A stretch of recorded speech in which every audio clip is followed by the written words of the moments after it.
What is going on, boys and girls of YouTube? So today I wanted to get you guys a jungle guide for Overprime. Jungle is not crazy. It shouldn't be intimidating. It's actually pretty straightforward and pretty simple. And the way I do it, I think is really repeatable. I think that you could literally do exactly what I tell you in this video and you'll be good to go. So just to start off with, before we start talking about actual like in-game stuff, your starting items are Destroyer Stone, Health Potion. You go 1 or 2 Health Potions depending on how you want to play the game, and then a ward. Ideally, you sprint, you buy these instantly, you get out of base instantly, you go drop a ward on the opposite side of the map from where you want to start. So if you want to start red, go put that Watcher's Eye on their blue buff. If you want to start your blue, put that Watcher's Eye on their red buff. And then you have the potions just for later on. That Destroyer Stone is going to be used to secure your buffs. You're not going to use it right away. It will heal you for a lot. So you want to wait to use that to secure buffs, to heal yourself back up to full. And also in case anyone ever runs at you or invades you, you can secure that buff and you didn't just waste 30-45 seconds clearing a buff. So that's key. Very, very important to note. Those are the items. Hero wise, I have a tier list. Please, if you're trying to win or you're trying to practice, get better, just follow the tier list. I promise you, I'm giving you what all the top players are playing. And this isn't some weird, just I have this crazy thought, because I hate playing Grux. I don't think it's fun for me, but he's the best jungler next to Rampage. All right, so Grux and Rampage are going to be the 2 primary heroes. If those make it through, those are your top picks. Next to that, Kalari, Xena, very, very strong. They're more pure damage dealers, while Grux and Rampage can both be built as tanks. Then everyone else falls below that. Fang Mao, Sereth below that. Quang below. I'd say Quang and Fang Mao are probably in the same tier. Chimera is not good. A lot of people are going to argue this and that. No, Chimera is actually not very strong for a lot of reasons. I'll talk about that in my tier list video. And Sereth also not very strong. 2 characters with very little CC, and they're just not that strong. So I wouldn't play them. Just wanted to cover this so you guys had an idea. Sevarog, you can play him, but he's really, really slow and not really going to control the game. Magic junglers in this game are extremely bad. They need a massive overhaul still. They have not been buffed enough to be played. If you're playing these, you're literally just crippling your gameplay. You're making it nearly impossible to play and win games consistently. No caster should be played in the jungle, in my opinion. And then if you want to hard carry every game, if you're solo queuing, you need a hard carry. Revenant is a great Ranger to take into the jungle. Ranger's hard carry late game. Nobody will out carry Ranger in the late game, and Revenant is one of the best because you can 1v1. So Revenant is who you would take into the jungle if you're just purely trying to carry every single match. Your early game can be rough. You can be run out a lot, and it can be a struggle situation for some people. So that might be something you want to practice before full committing to that in ranked. Now, with that being said, pathing. There's multiple ways you can start, and you need to decide in your game what you're going to do. You have to make that decision.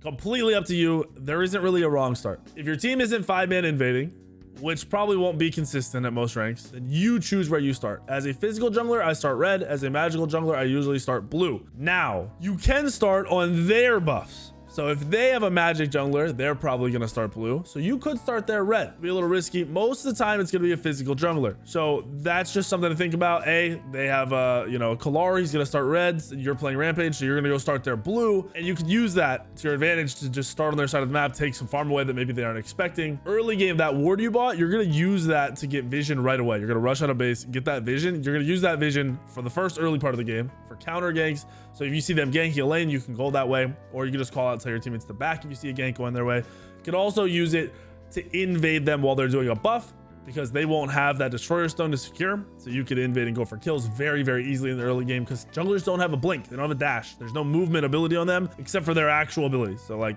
they won't have the starter with a blink. They have to rely on their movement abilities. Most junglers don't have good movement abilities, or may not even have it leveled up. You never know. Have to play around that. So your early movement, your early rotations. I start red pretty much every game because I'm playing physical, or starting blue, Rampage. Even on my own side of the map. This is just purely your own jungle buffs. You're starting on your side of the map. I do red and I go for a gank. I don't go do a second camp for 2 reasons. You're hitting level 2 instantly off of red buff. So that means you are a higher level than everybody else in the game in that moment. And you will maintain that level lead over everybody because you kill your camp way faster, especially if your teammates play properly and help you kill that blue or red buff.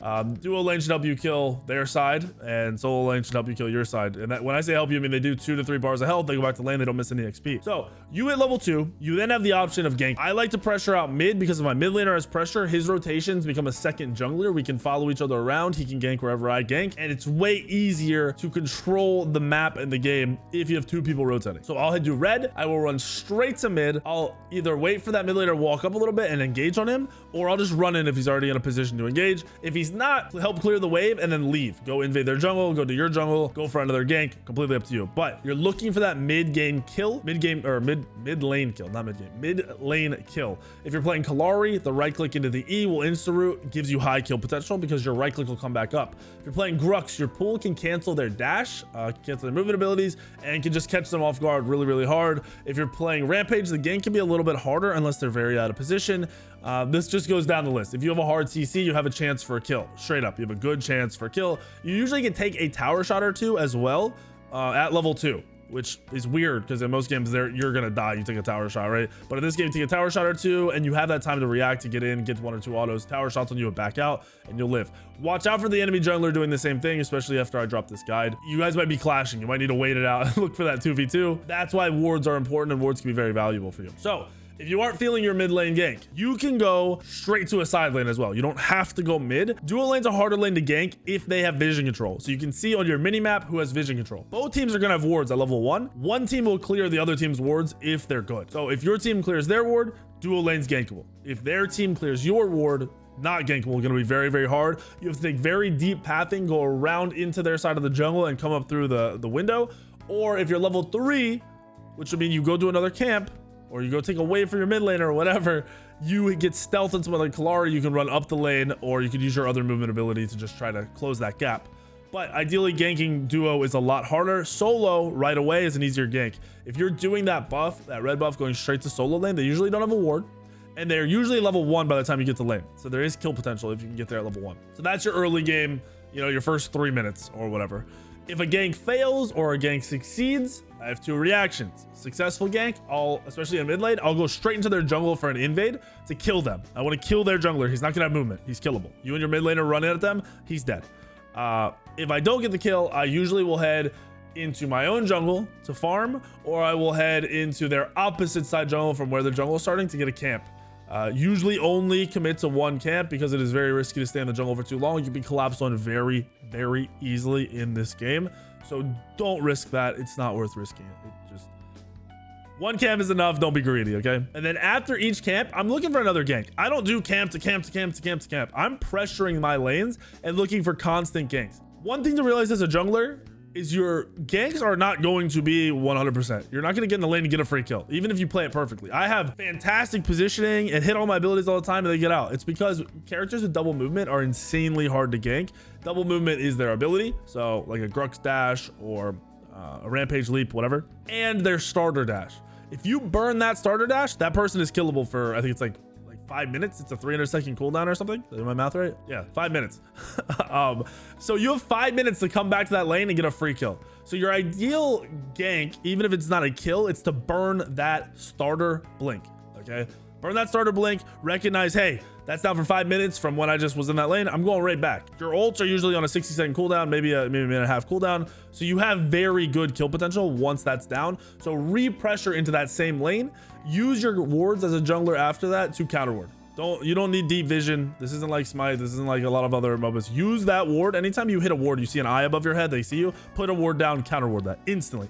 Every single time, because people aren't going to buy a lot of wards. So if you're counter warding, they're not going to go buy another ward. It's going to take another 5 minutes for them to buy another ward. You're going to need to kill them twice before they're like, yeah, I need a ward. So that's your early and mid game essentially for jungling. If you wipe a team, instantly go for an objective. If you have crazy positioning, you know where they are, they're really far behind, they can't come up, whatever it may be, you can solo prime very, very easily. Pull it and just start running in circles.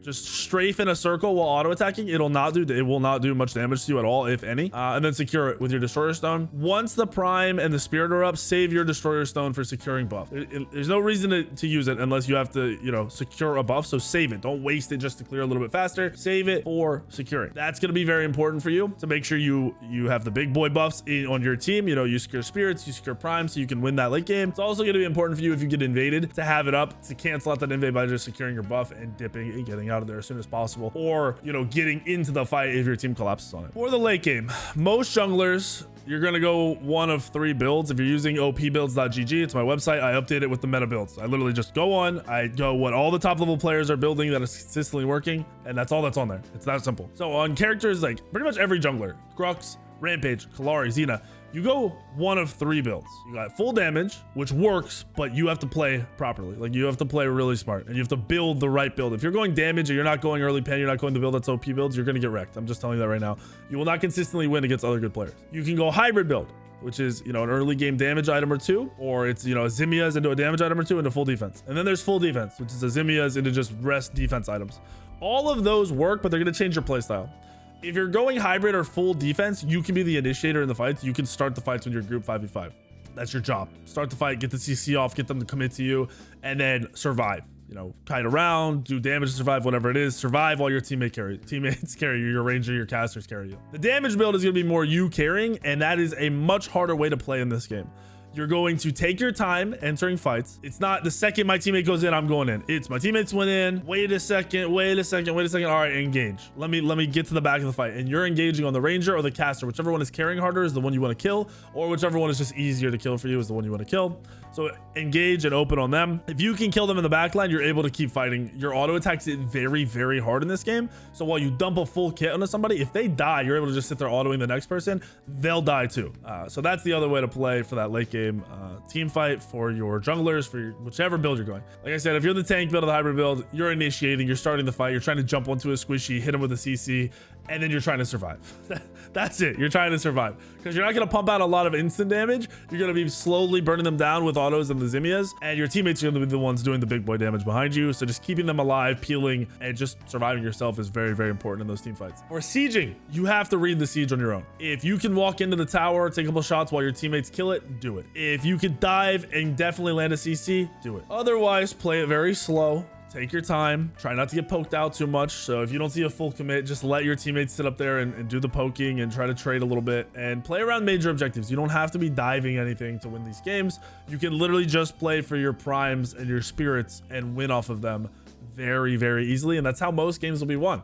So as a jungler, try to guide your team to that. Like, hey, we could just play for these objectives, have that secure, the destroyer stone ready to go, and you'll be doing your job as a jungler. The later the game gets, the harder your job becomes. You die very, very quickly if you're ever out of position. So take your time, read the game, and just play around the build you're going. That build is going to dictate your playstyle heavily. Like, your playstyle is fully based on your build, because if you're going full damage and you're initiating, you're going to insta die, you're going to be worthless. You're going to be absolutely trash for your team. If you're a lower level player where you're not confident in your jungle, the tank build is the easiest and it works. It won't carry the games though. So if you're uncomfortable jungling, you're probably not carrying. Going those tank builds is going to be your ideal build. If you are a pure jungler, you want to be a full-time jungler, learning the damage builds is going to be the one way you can actually carry, especially in your games where people aren't going to be communicating great. They're not going to be team fighting 5v5 all the time. You can pick people as junglers with full damage very, very easily. Now those builds will need to change. If you're going against someone with a lot of healing, make sure you build anti-heal, but ideally your first build items are pretty much the same. You need a damage item like a Spirit's Fang into pen. Pen is important. If you don't rush pen second, you will be beat by every tank and hybrid character in the game. It will be unmatched. Just straight up, the early and mid game for tanks is insane. That's why those builds are there for every jungle character, including Kalari. Because your base damage on everybody in this game is very strong. So having that defense, that survivability buys your team so much time to do whatever they want. And yeah, that's it. If you want any tips on like specifically how to gank, know the character you're playing. Maybe primarily play 1, 2, 3 characters. On Kalari, your right click into your E is a root instantly. So it's a great engage tool to just blow somebody up very fast. Grux has the Q, which is the pull. You should be jumping at them when hitting Q, because if you jump and then Q, you get a farther distance to land that Q, and they can't outrun it. If you just stand there and Q, they can outrun it. And learning little tips and tricks like that is going to be kind of the key to jungling. I'd say for the early and mid game as a jungler, W key into fights a lot, start a lot of fights, try to get those kills. You don't die very quick in my eyes, so use your ping to show where you're going and just engage, and you should be good to go. Hopefully this guide helps you guys out a little bit. It's not too in-depth. There's no crazy little details, I guess, to me. If there's, I mean, I've, like I said, there's little tips and tricks I can show you. I can show you some ganks, had a gank specific ways on Kalari that maybe people will be ready for. like the Grux jump. Some people might not know, but those things can become very basic if you watch me play the game. So watch the stream, watch the YouTube videos, and you guys should be good to go, honestly. If you guys like this video, like these videos, or want more guides, just let me know. Hit the like button. The more likes it has, the more I know I need to make these videos. Drop a comment, make sure you're subscribed, and I'll see you in the video tomorrow, the next day, and the next day.